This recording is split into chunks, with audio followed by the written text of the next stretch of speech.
Excellency Ferdinand Bongbong Marcos Sr.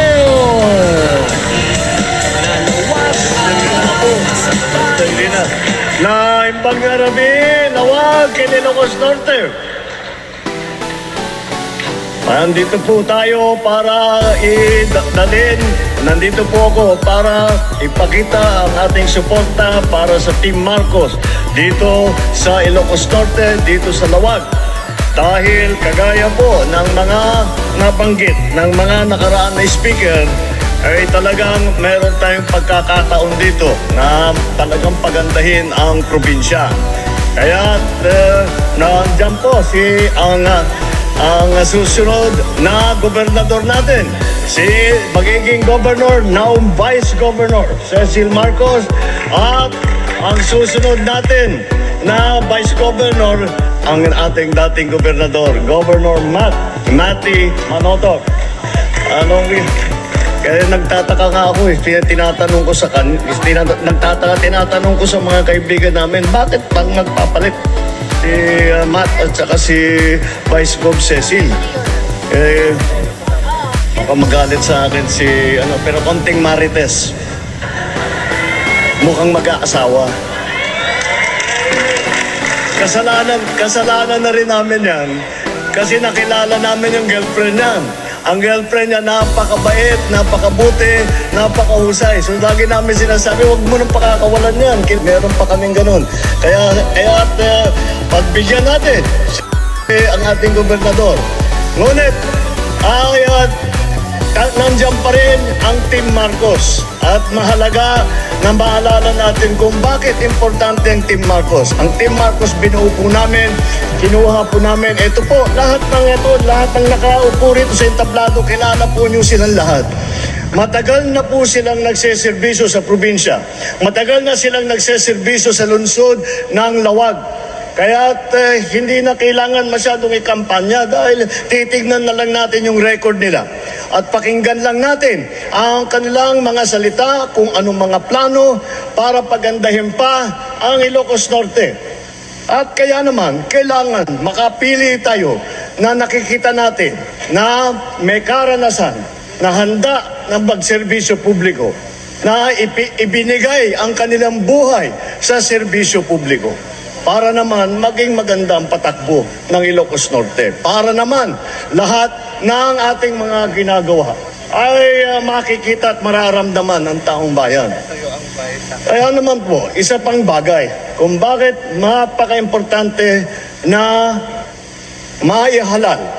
Hindi lamang ang isa o dalawa o tatlo sa Team Marcos, kung hindi ang buong Team Marcos, ay dahil po bilang Pangulo ninyo, napakarami po ang aming hinahanda na proyekto na dadalhin dito sa Ilocos Norte, dadalhin natin dito sa Region 1. Hindi lamang Ilocos Norte, kung hindi sa lahat ng mga Ilocano areas sa Northern Luzon, ay marami kami. Teka, nakita ko yata nandito si Administrator Eddie Guillen. Alam mo po yung dati mayor po ng Pidig, si Eddie Guillen, ginalinagay ko po sa niya. Halika, may ka. Hello, sir. Nasa niya na po si Mayor Eddie, Administrator Eddie. Iba lang may proyekto tayo na para sa Ilocos Norte. May proyekto tayo. Yes, sir. Actually, naimbaga na biyo na po. Dito Ilocos Norte ita, the project tayo, number 1, dito Inisaip, Ilocos Norte, Ilocos Norte Abra Irrigation Project. Nakalaktak ka lang ang project po, namang patanom ti 2nd District, mostly 2nd District. Pero may tatayo tayong 3 dam sa 2nd District, sir. Ito pong Nueva Era Dam, yung Madupayas, and then yung Tibangran sa may Bado. There. Bukod doon, sir, mayroon pa tayong sisimulan sa Kabakaran Dam sa Pagudpud naman. Paliwanag mo yung contract farming na ginagawa ng NIA at saka ng Department of Agriculture. Okay, ito pong dito yung contract farming kakabsat kat dito sikat na programa tayo. Dito pinang-produce tayo ti BBM Rice. Impakita tayo kada ito contract farming nga mabalin tayo nga tulungan dito apong at taltalon nga mayangat tayo ti panagbiagda nga kastay kayat ni Presidente ngem mapalaka tayo ti presyo ti bagas, ngem matulungan tayo may may kanta ita ti machineries, may kanta ita ti rice processing system. Iso nga tuwang-tuwa ang ating mga farmers po, sir. Thank you, Administrator Eddie Gillian ng NIA. Inuna po natin, pinag-uusapan po natin irigasyon, ang patubig, dahil alam naman natin, ang Ilocos Norte, agrikultura talaga, ang pinakamahalaga ng ginagawa, ang pinagkikitaan ng ating mga kailian. Yan ang po ang mga irrigation. Sa irrigation pa lang yan.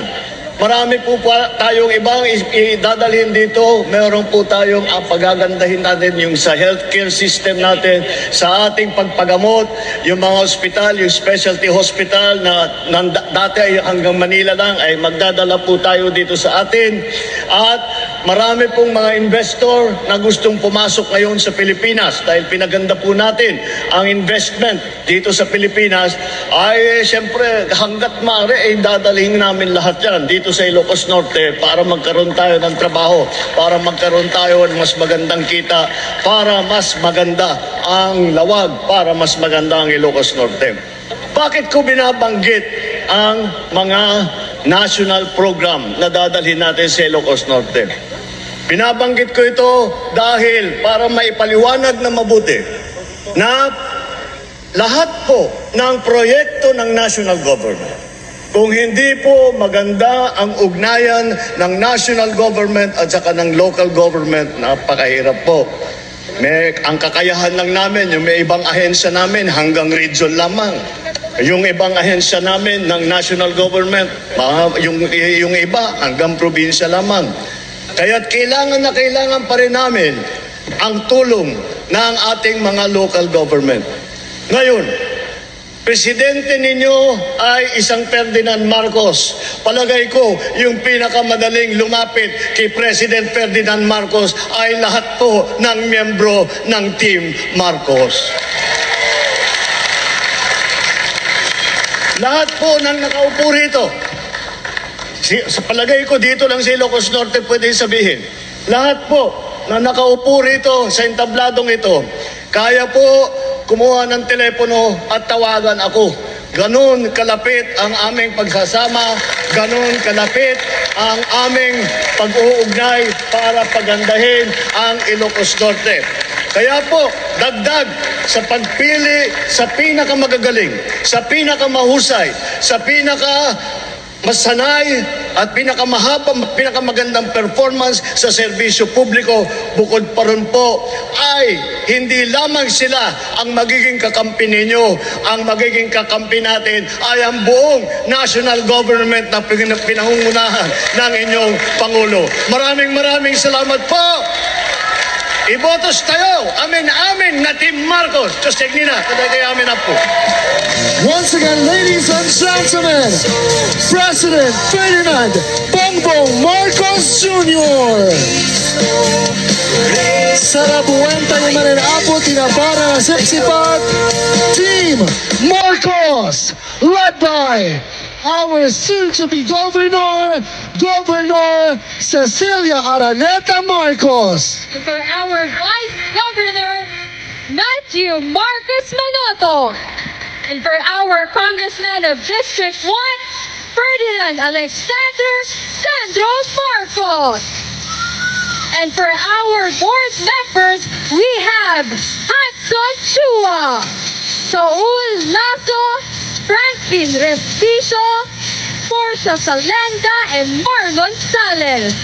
Dagitin at dapat tayo suportaran kang gutusan 82nd District of Ilocos Norte, Congressman Angelo Marcos Barba, Gian Crisostomo, Dr. Medeldorf Gawat, Rafael Chua Medina, Jeffrey Sagid, and Jonathan Toralba.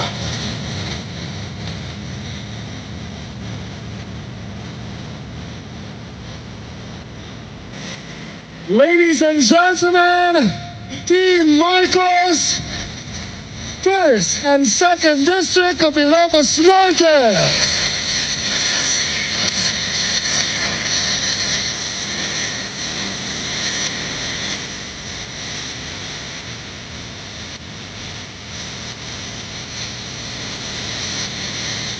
Kastamet Apo.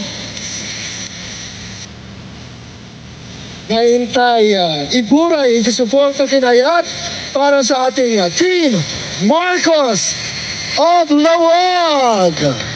Led by Mayor James Brian Alisto Alcid. And for our Vice Mayor, Handy Vertex Lau. Nagiging Apo Konsehales. Number 2, Kiko Ang. Number 3, JV Bakiran. Number 6, Justin Chua. Number 9, Bjorn Lau. Number 11, Doc Nav Lazo. Number 13, Donald Nicolas. Number 14, Jericho Kiko Peralta. And number 17, David Respicio Salenda. Gagariel Ganagabisat, Team Marcos of Lawag. Marcos Idi, Marcos Ita, Marcos Lata.